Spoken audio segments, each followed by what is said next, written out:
people like me. You need people like me so you can point your fingers and say, that's the bad guy. That's the bad guy. That's the bad guy. That's the bad guy. That's the bad guy.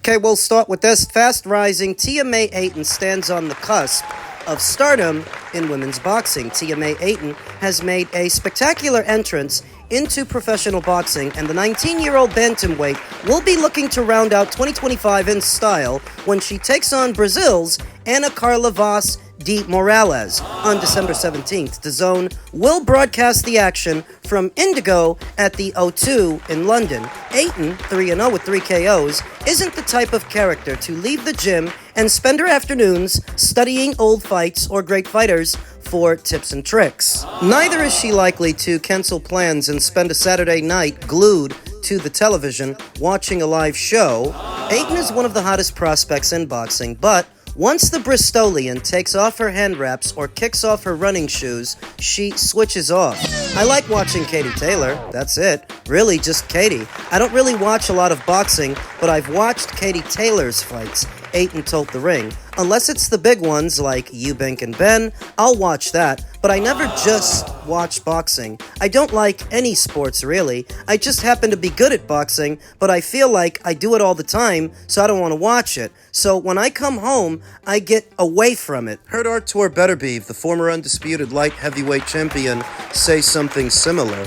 He lives and breathes boxing, so in his downtime, he doesn't want to be surrounded by it, further gets away from it. He actually said he doesn't watch a lot of boxing either. I don't watch any sports, that's why I just watch films and stuff. The capacity to switch off from the sport can be a good thing. Ayton has already taken part in more than 300 fights across various disciplines, but she is still a teenager. If things progress the way she and her promoter, Matchroom, hope, Ayton will quickly become a major player in female boxing, and demands and expectations will rise accordingly. For the time being, it is important she continues to enjoy what she is doing. Ayton fights with a natural aggression but good fundamentals. Her right hand comes out faster and straighter than some fighters who have spent years trying to perfect their craft, and she has also proven that she can be a ruthless finisher. Ayton may have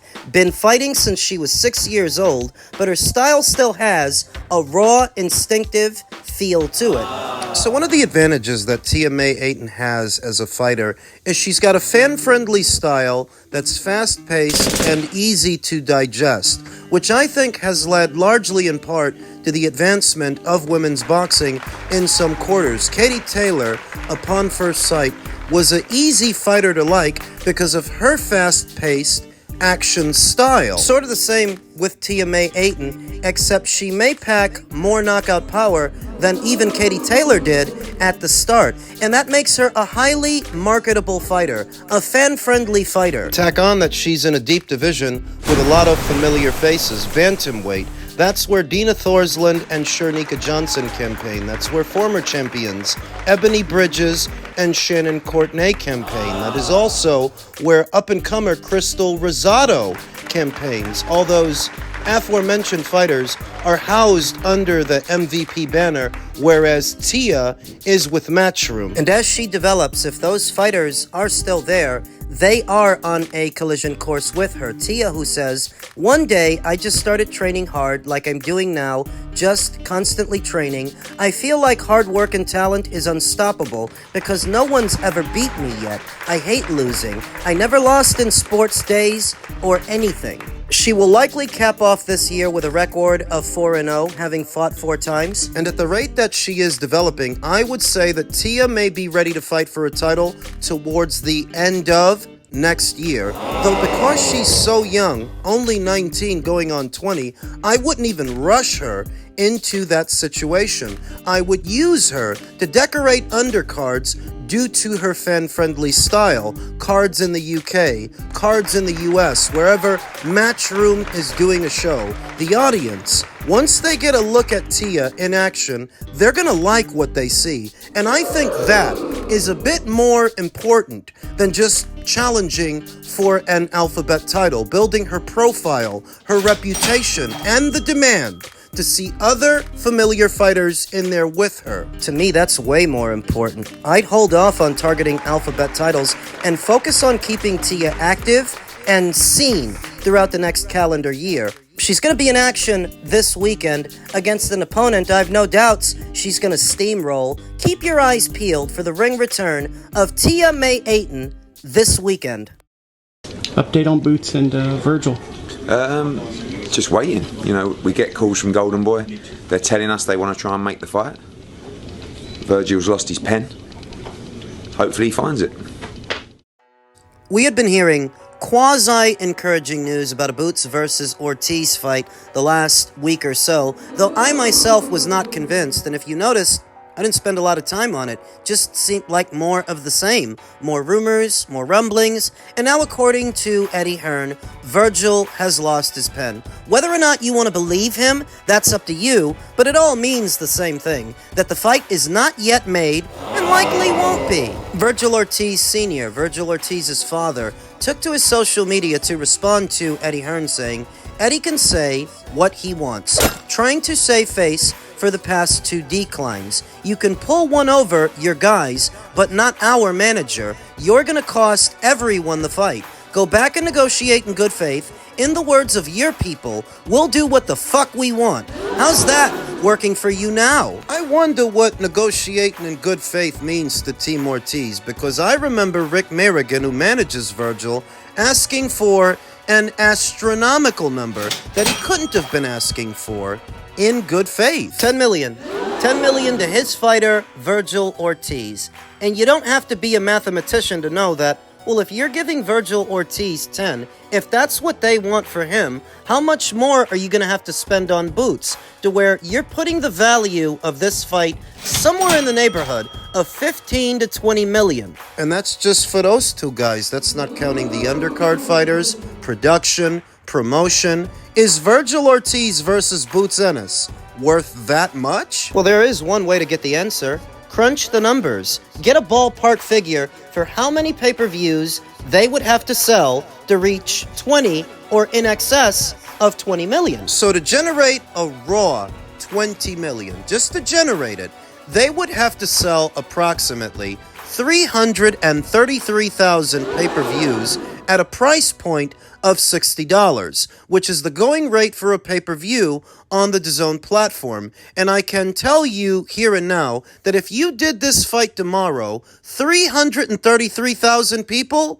would not buy it. Nope. My honest opinion, this is not a $20 million fight. I don't think this is a $15 million fight. Modest guesstimates, I would put the value of this fight here and now in the neighborhood of 8 to 10 million, where Rick Merrigan thinks that they're supposed to kick out 10 million to just his guy.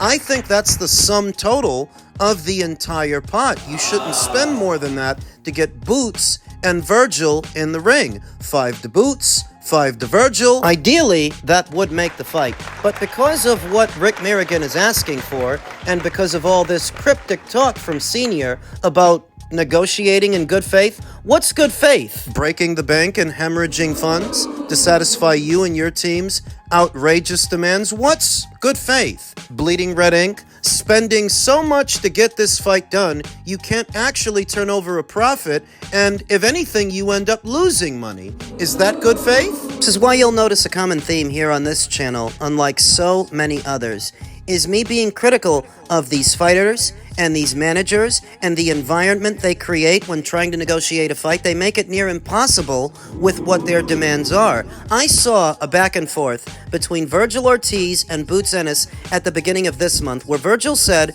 Jaron Ennis, my manager tells me that we have not received not one single offer from your side. Wait a minute. Virgil's waiting for Boots and Matchroom to make the offer? I thought he said he was the A side. That's what his manager said, Rick Merrigan. Harrigan, that's what Oscar said, that Virgil is the A-side. So if Virgil's the A-side, why isn't it Golden Boy making the offers? Why are they waiting for Matchroom? The fuck? Virgil continued, maybe tell your side to get on the phone in the first place and at me next time. Don't forget who's 2-0 and who is 0-2 when it comes to saying yes to agreeing to the fight. To which Boots responded, at you for what? I told you to your face. You're next. But it don't look like you make your own decisions. To which Virgil responded, all right, so either one. You said no twice, or two. You let someone say no twice for you. Which one is it? Look, it's not a secret that Jaron Ennis was offered this fight more than once, but the caveat is he wasn't campaigning as a junior middleweight then. He was still at welter, he was still unifying titles, or trying to, which is why he turned it down. But he's not at welter anymore, he's at junior middle. You still riding that scooter? Yeah, he turned down the fight when he wasn't campaigning at the same weight as you. But now he is, and it looks a lot like it's you guys sandbagging it now. My thoughts? This is not going to be Virgil's next fight. This is not going to be Boots' next fight. I think that when Virgil initially accepted a Boots Ennis fight, it was because Turkey was paying for it. And what Turkey was offering for the fight then may not be what's on offer now. We know that Turkey regularly pays above market value to put these fights together, whereas this set of negotiations, it really does seem to be in between Matchroom and Golden Boy, so the money may be a lot more modest. And because it's a lot more modest, Team Ortiz are making things difficult. They're probably looking for the kind of money that Turkey was going to put up, except Turkey's not involved now. So on that predication, I don't believe this will be the next fight for Boots, the next fight for Virgil. I believe that Virgil will target Sebastian Fundora, and I believe that Boots may target the winner of Murtazaliev versus Kelly. That's what I think. I think that these public spats between the two teams are tedious, boring, and it really is just more of the same. It's their fault. No, it's their fault. It's your fault. It's just more of the same. But it's not going to result in a fight, not now, because I just don't think there's enough money in the pot to satisfy what everybody wants. And short of an intervention from His Excellency himself, I don't think they get this one done for the first or second quarter of next year. I think they're going to end up going in different directions, at least momentarily. In regards to that fight, reigning champion Xander Zayas made his prediction for the potential Jaron Ennis versus Virgil Ortiz fight. Jaron Boots Ennis and Virgil Ortiz have instructed their teams to make a fight between them happen next, which it won't. So far, however, discussions have been kept under wraps, and it's unclear if talks are progressing. They don't look like they are. If, of course, things are going well and both sides can come to an agreement, countless names, including Xander Zayas, will be watching closely. By and large, opinions surrounding their matchup are split down the middle, but according to Zayas, he has a strong feeling about who would win. I think I have Boots being the winner of that fight. Zayas told Fight Hype he's athletic, he's explosive, strong too, fast, and sharp. The attributes Zayas, 22-0 with 13 KOs, used to describe Ennis were all on display on October 11th. Uisma Lima stepped up against the Philly star, but Ennis sliced through Lima and stopped him in the first round at Xfinity Arena in Philly. But while Ennis, 35-0 with 31 KOs with one no contest, looked terrific, Ortiz looked equally as good in stopping highly ranked contender Erickson Lubricant via second-round KO in November. Even though Ortiz made quick work of his man, Zayas has a difficult time seeing him have as much success in a possible fight with Ennis. We've seen Virgil in trouble when he gets a fighter that moves or throws punches with him, Ortiz continued. I've got Boots taking that fight.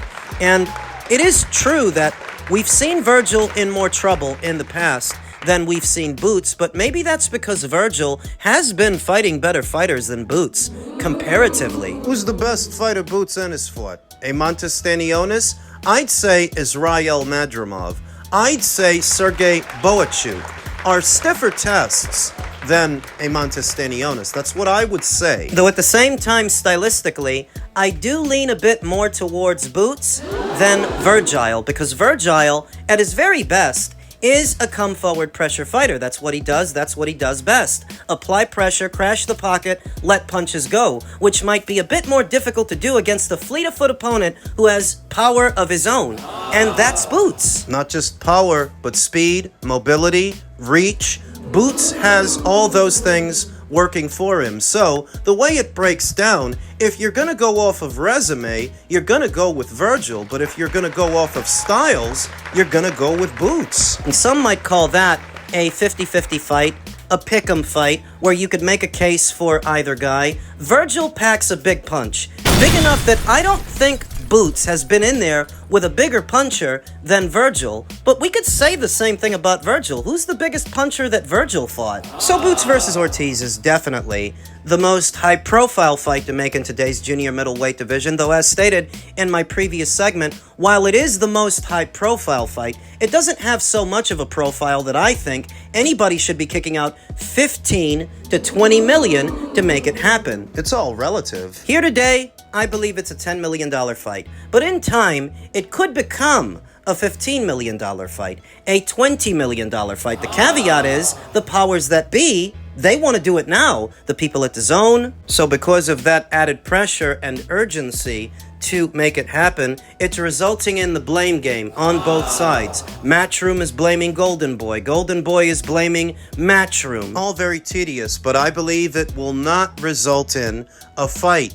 Not next. Even with pressure from DAZN, what they can't do is force either fighter to take a fight, particularly Virgil, who I believe is the one sandbagging it, him and his team. They can put pressure on him and try to nudge him in the direction of that fight, but they cannot force him to take it. So these two teams are at a stalemate, and I don't think Eddie Hearn and Boots will let a whole lot of time pass before they move on to their plan B. They're not going to leave him sitting on the shelf collecting dust, waiting for things to work out with Team Ortiz. If when next year gets here, things are still not looking encouraging, they're going to book Boots another fight. You know they are. And Golden Boy, they're going to book Virgil a fight. That's what I believe is going to happen. Maybe we do get this fight down the line, but I don't believe for a second it's going to be next.